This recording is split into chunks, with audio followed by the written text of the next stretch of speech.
Good morning, welcome back to our channel. আশা করি তোমরা প্রত্যেকে ভালো আছো, আমরাও ঠিক আছি। এখন বাজে 9টা 2-3 মতো বাজে। তো জাস্ট স্নান দান করে ফ্রেশ হয়ে তোমাদের কাছে এলাম। তার আগে সকাল থেকে আমি কাজ করে নিয়েছি, তার মাঝে বৃষ্টিও হয়ে গেল এক পশলা, ঝিরিঝিরি মতনই হলো। ওয়েদার ভীষণ খারাপ, শুনছি কলকাতার ওয়েদারও খারাপ, গরমটা অনেকটাই কমেছে, এটা ভীষণ ভালো কথা, কারণ কলকাতার মানুষজন ভীষণ কষ্ট পাচ্ছিল, এটা সত্যি। আর আমি সকাল সকাল উঠে একটা বক্স গুছিয়ে নিয়েছি, যেটা বললাম না যে কালকে রাত্রে বক্সটা গোছাবো না কৌটোগুলো মাজবো দেখি। তো আমার মনে হলো যে সকাল সকাল হালকা ফুলকা কাজটাই করলাম, বক্সটা গোছানো একটু হালকা ফুলকি, যেহেতু সব হাতের কাছে রেডি থাকে, জাস্ট বক্সে ভরা অর্গানাইজ করে করে। তো ওই জন্য মনে হলো যে বক্সটা গোছানোই বেশ সহজ ব্যাপার, সকাল সকাল সেটাই করলাম। আর রান্নাঘরে কালকে কৌটোগুলো উল্টানো ছিল, আজকে সোজা করে আবার সেন্টার টেবিলে দিলাম।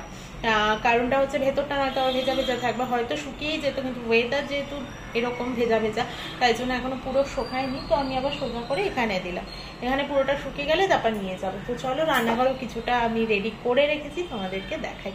তার সাথে সকাল সকাল এই সাইকেলের মধ্যে যে সাজিয়ে রাখি আমি, ওটাও মেজে ঘষে দিলাম আর কি। ওপরটায় থাকতো তো হাত পাই না যে ওপরটাতে সবকিছু ওই টুল নিয়ে নিয়ে নাবিয়ে সবসময় পরিষ্কার করা যায় না, হয়েও ওঠে না, যতই ভাবি না কেন হ্যাঁ করবো চলো, হাতের আয়ত্তে থাকলে টুক করে নাবিয়ে পরিষ্কার করা যায়। যেরকম ফ্রিজের ওপরে ছিল ততদিন পরিষ্কার ছিল, যেই ওপরে উঠিয়ে সাজিয়েছিলাম ব্যাস ওইখানেই রয়ে গেছিল, আর মোছা হয়নি, কিছু হয়নি।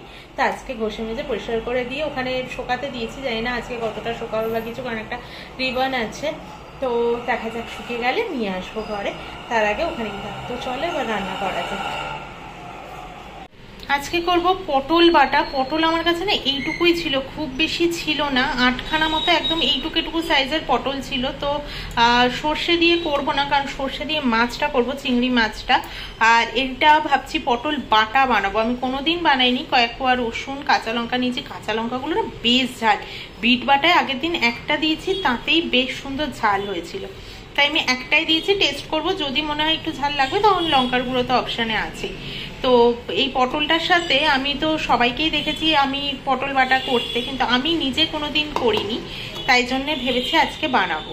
পটল বাটা যখন করব তাই ভেবেছি কয়েকটা চিংড়ি মাছও পটল বাটার সাথে অ্যাড করে দিয়ে মিক্সিতে একসাথে বেটে নেব, ভালো লাগবে খেতে আশা করি, মানে একটু ইউনিকও হবে। সবাই দেখছি পটল বাটা করছে, অনেকের ব্লগেও দেখেছি, তারপর ইউটিউবেও মাঝে মধ্যে রান্নাগুলো দেখায়, যখন সাজেশনে আসে দেখি পটল বাটা করেছে। তো আমিও ভাবি কয়েকদিন ধরে করবো। আর প্রমি না বাটা এইসব ভালো খাচ্ছে, মানে যাও একটু খেতে পাচ্ছে ওইটা দিয়েই খেতে পাচ্ছে আর কি, ভালো খাচ্ছে এই টাইমে বাটাটা। তো ওই জন্য ভাবলাম যে চলো তাহলে বাটাটাই করি আজকে, আর দুটোই শুকনো মতো হবে আজকে, চিংড়ি মাছটা ভাপা করবো। চলো রান্নাটা শুরু করি। চিংড়িটা এখানে হচ্ছে হোক, আর এখানে আমি ততক্ষণে বেটে নিয়ে এসে কয়েকটা চিংড়ি রেখে দিয়েছি এখানে, এটা পুরোটা এখন মিক্সিতে বেটে নেব। আমি শুকনো লঙ্কার কালো জিরে ফোড়ন দিয়েছি, দিয়ে এই বাটাটাকে ছেড়ে দিয়েছি, পরিমাণ মতো নুন মিষ্টি দিয়েছি, আর কিছু দেবো না, জিরে গুঁড়ো ধনে গুঁড়ো কিছুই দেবো না, নুন মিষ্টি আর হচ্ছে রসুন বাটা আর কাঁচা লঙ্কা বাটা, এই দিয়েই নেড়ে নিচ্ছি। দুটো রান্নাই আমার কমপ্লিট হয়ে গেছে। পটল বাটাটা এইরকম দেখতে হয়েছে, পুরো শুকিয়ে নিয়েছি, খেতে কিন্তু ভালো হয়েছে, যেটুকু আমি নুন ঝাল দেখতে গিয়ে বুঝলাম। আর চিংড়ি মাছটা তো হয়েই গেছিল আগে। থাক, এখন ভাত পরে করবার, রোদ উঠেছে, এক ঝলক দেখাই। এই যে এইটাকে ধুয়ে দিয়েছি আজকে, কি সুন্দর রোদ উঠেছে, আর দেখো বেলি ফুলগুলো কি সুন্দর ফুটছে, আর এই গোলাপটা তো আর বলার কথাই নেই, প্রচন্ড সুন্দর রোদ উঠেছে একটা। ওফ, আজকে একটু কাছাকাছি করলে কাজে দিত, কিন্তু আগে থেকে তো প্ল্যান ছিল না। স্নান দানও হয়ে গেল আমার। এখন বাজে সন্ধে 8:15, সে কখন থেকে ভাবছি না আমাকে কাজ করতে হবে, কাজ করতে হবে, নিজেকে রীতিমতো ঠেলছি, ওট ওট। তো সকালবেলা একটাই বক্স গুছিয়েছিলাম, তোমাদেরকে তো বলেইছিলাম। তারপরে আর সারাদিনে এই ধরনের কোনো কাজই করার কথাও নয় আমার, করতে পারিও নি। তো তারপর থেকে ভাবছি না করতে হবে করতে হবে। কিন্তু তো প্রমি আবার বললো যে আজকে একটু এখানকার মতো বিরিয়ানিটা বানাবে ঘরে। আমি বললাম ঠিক আছে। ও বলছি রে কদিন ধরে ও যেহেতু খেতে খুব একটা রুচি নেই এখনো অবধি, তো ওই জন্য ও যা বলছে তাই করা হচ্ছে, যদি এটা করলে খেতে পারে, যদি ওটা করলে খেতে পারে, এরকম হচ্ছে ব্যাপারটা। তো ওই জন্য করবো। তা অনুপ ভাইয়ার দোকান থেকে ধনিয়া পাতা আর পুদিনা পাতা আনতে হবে, তো সেইটাই আনতে যাব।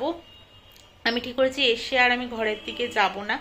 আমার খাটের পাশে যে আমি এমনি সাদা জিনিস ফিনিস রাখি, চিরুনি, ক্রিম এইসব থাকে, ওই র্যাকটাকে, আর রান্নাঘরে একটা র্যাক রয়েছে, তো দুটোতে যেহেতু কোনায় থাকে একটু নিচের দিকটাতে একটু ধুলো ধুলো তো পড়ে, দেখি সম্ভব হলে যদি মুছে ঝেড়ে হয়ে যায় তাহলে তাই করবো, যদি ধুতে হয় তাহলে তো এখন বক্স গোছানো যাবে না, তো যদি ধুয়ে দিই তাহলে মানে ধুতে হলে ধুয়ে দেবো, আর যদি দেখি না ঝেড়ে দিলেই হয়ে যাচ্ছে, আমার মনে হয় ঝেড়ে দিলেই হয়ে যাবে, জাস্ট ওই গুঁড়ো ধুলোর মতো পড়ে আর কি। তো তাহলে বক্স গোছাবো একটা ঠিক করেছি, দেখা যাক এবার কতটা কি করতে পারে। আমার না মানে আজকে ভালোই লাগছে না, রোজ রোজ একই ধরনের কাজ করছি, তো কোথাও গিয়ে এবার এনার্জি আর পাচ্ছি না, মনে হচ্ছে আর নয়, এবার শেষ হয়ে যাক তাড়াতাড়ি। অনুপ ভাইয়ার দোকান থেকে আমি চলে এসেছি, এবার এটাকে প্রথমে গুছিয়ে নিই আগে পুরো, তারপর যদি জায়গা ভাইগা বাঁচে তারপর দেখা যাবে। ওই র্যাকটাকে খালি করে এরকম ঝেড়ে পুছে রেখেছি, এখানে সমস্তটা রেডি করেও রেখেছি, কিন্তু আজকে আর রান্নাঘরের র্যাকটাকে পারলাম না, ওটাকে মানে রান্নাঘরেও এরকম নয়, এটা চৌকোন আর ওটা ত্রিকোণ আছে, তো ওটা আর করতে আজকে ইচ্ছে করছে না, একটাই থাকলেও করা, মোটামুটি ঝাড়লেই হয়ে যাচ্ছে, খুব একটা কিছু হয়নি, তো সমস্তটা হয়ে যাচ্ছে, আস্তে আস্তে করি, কালকেও করব আস্তে ধীরে। আর প্রমি মাত্র ফোন করে বলল যে না তুমি শুধু মাংসের ঝোল আর ভাতই করো, তো রাত্রে ওটাই করব ভাবছি। আজকে না আর ভালো লাগছে না, আজকে আর শরীরটা দিচ্ছে না, নিজেকে ঠেলে গুটিয়ে কোনো রকমভাবে চলছে আর কি। তো চলো আজকে আর টানছি না ব্লগটাকে, এখানেই ব্লগটা শেষ করে দিচ্ছি, হয়তো ছোট যাবে অন্য দিনের তুলনায়। আজকের মতো টাটা, গুড নাইট, কালকে আবারও ফিরে আসবো নতুন একটা ব্লগের সাথে। আর যদি ভালো লেগে থাকে, যদি নতুন বন্ধু হয়ে থাকো, তাহলে প্লিজ সাবস্ক্রাইব করে পাশে থেকো, লাইক শেয়ার কমেন্ট করতেও কিন্তু ভুলে যেও না। টাটা।